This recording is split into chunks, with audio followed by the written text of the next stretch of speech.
Hello বন্ধুরা, সকলে কেমন আছো? আশা করছি খুব ভালো আছো। আমিও কিন্তু খুব ভালো রয়েছি। তো আজকে হচ্ছে মহাসপ্তমী। তো মহাসপ্তমীর অনেক অনেক শুভেচ্ছা আমার তরফ থেকে সকলকে। তো ষষ্ঠীর ব্লগ তো দুপুরে আপলোড করে দিয়েছি আমি। নিশ্চয়ই আমার ব্লগটা দেখেছো।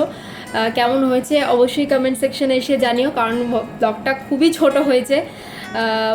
তোমাদেরকে বললাম পুরোটাই রাস্তার মধ্যে কেটেছে, মাত্র 2-3টে ঠাকুর দেখতে পেরেছি আমরা। তো যাই হোক, আজকে বাপি মায়েরা একটু গেছে কলকাতার দিকে, সাউথ কলকাতার দিকে, আর আমি একটু বান্ধবীদের সাথে বেরোবো। আজকে দেখা যাক কতটা উত্তরপাড়া কভার করা যায়। কালকে তো পুরোটা দেখতে পাইনি উত্তরপাড়ায়, তো আজকে কতটা কভার করা যায় দেখা যাক।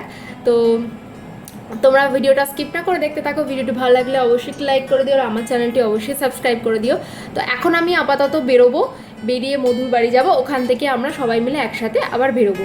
তো এই হচ্ছে আমার সপ্তমী লুক। পিছনে যা দেখা যাচ্ছে একটু মানে কি বলবো, এড়িয়ে যাও, কারণ ঘরের অবস্থা যা, মানে খুবই বাজে অবস্থা।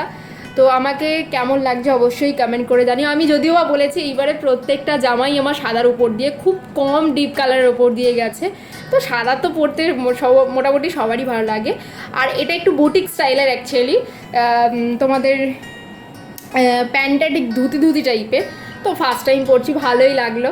তো আমাকে কেমন লাগছে অবশ্যই কমেন্ট করে জানিও। তো চলো তোমরা ভিডিওটা স্কিপ না করে দেখতে থাকো। এখন আমরা প্রথমেই চলে এসেছি উত্তরপাড়া গ্রিন গার্ডেন। আর উত্তরপাড়া গ্রিন গার্ডেনের পাশেই রয়েছে কিন্তু উত্তরপাড়া সবুজ সাথী স্কুল।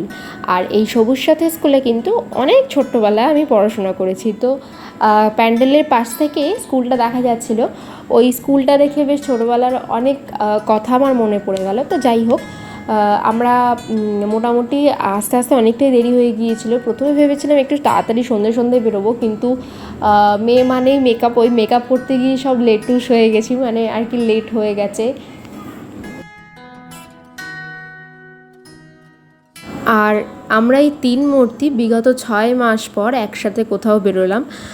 তার আগেও বেরোনো হয়েছে, কিন্তু প্রায় বিগত 6 মাস পর মানে একসাথে এক জায়গায় দেখা হয়েছে, মিট আপ হয়েছে, কিন্তু কোনো দিনও বেরোতে পারিনি। প্রায় 6 মাস পর আমরা একসাথে আবার বেরোলাম। আর সেখানে তো একটু মজা, হই হুল্লোড়, আড্ডা এসব তো হবেই, তাই না? তো 3 বন্ধু এক জায়গায় হয়েছি 6 মাস পর, একটুই মজা, হাসাহাসি, আড্ডা সব কিছু একসাথে লেগেই রয়েছে। হয়তো পুরো উত্তরপাড়াটা আমাদের কভার করা সম্ভব হয়নি, কারণ এত অতিরিক্ত গরম এবং মানে অতিরিক্ত ভিড়ের জন্য আমরা পুরো উত্তরপাড়াটা কভার করতে পারিনি। আমাদের ইচ্ছা ছিল পুরো উত্তরপাড়াটা কভার করার। উত্তরপাড়ার এক সাইডটা আমরা কভার করতে পেরেছি। তো অতিরিক্ত গরম ছিল আর অতিরিক্ত ভিড় ছিল রাস্তায়, যার জন্য আর কি বলবো, অবভিয়াসলি পুজোর সময় ভিড় থাকবে না, এটা ভুল কথা। তো এখন আমরা চলে এসেছি আমাদের উত্তরপাড়ার ম্যাডক স্কোয়ার, মানে উত্তরপাড়া সিএ মার্ট। তাও উত্তরপাড়া সিএ মার্টের প্যান্ডেলে আমরা ঢুকিনি, কারণ ওখানে দড়ি ফেলার সিস্টেম ছিল যেহেতু, তো প্রচণ্ড গরম লাগছিল, কেউ থাকতে পারছিল না, যার জন্য আমরা বাধ্য হয়ে ওখান থেকে বেরিয়ে আসি, মানে প্যান্ডেলে আর ঢুকতে পারিনি। তো ওখান থেকে আমরা বেরিয়ে চলে আসি হচ্ছে আমাদের উত্তরপাড়া কফি হাউসে। তো এটা হচ্ছে আমার উত্তরপাড়া কফি হাউসের প্রথম ওদের এটা 3rd টাইম বা 4th টাইম।